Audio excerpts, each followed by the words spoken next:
Hey there, Aletheia Church.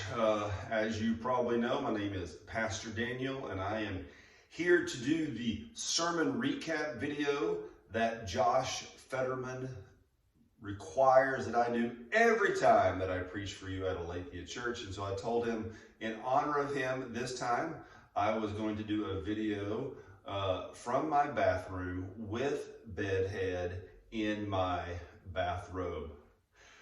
So this last week at Aletheia Church, we were in 1 Corinthians chapter 11, verses 17 through 14. And when we first opened up the passage, we saw there were some factions in the church. There were some divisions in the church.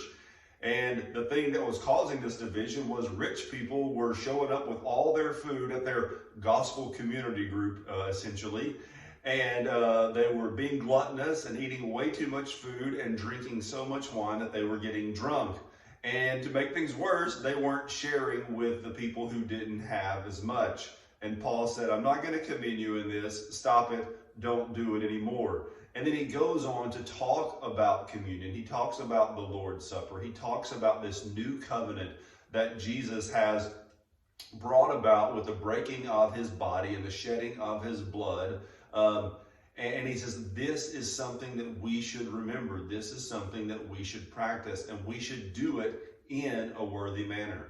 And what I tried to do was give us a little bit deeper thinking about communion. I wanted to help us think deeper about this subject, to be a little more reverent about this subject, and help us each and every week as we take communion, take it with the seriousness and the reverence and the awe and wonder that I think the wafer and the juice should inspire every week.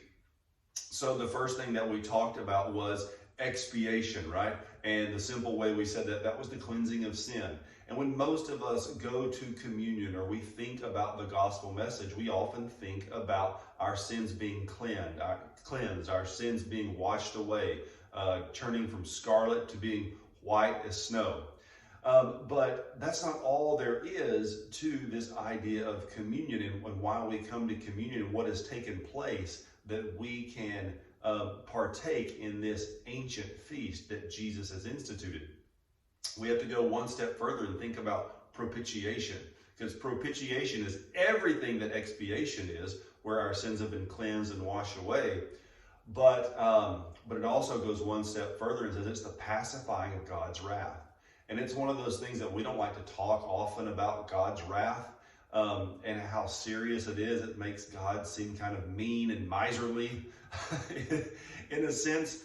But yet, God is holy and God is righteous, and God must judge and punish sin, or therefore he would not be holy and righteous. And so what's so awesome is that not only are our sins cleansed, not only has God's wrath been pacified, but what's amazing, and just, I share with you what J.I. Packer said, is now we've moved into this state of adoption through propitiation, right? That now we are the sons and daughters of the King. In the Old Testament, God is known as Yahweh, as the great I am. God reveals to his people, to his children, who he is. But in the New Testament, he reveals to them, really kind of for the first time, his relationship to them, that he is Father and that we are his children. And that just comes with so many benefits and so many blessings. And it's just astounding to think that God himself, the creator of the universe, is our Father. That at one point he was not our Father, but he adopted us,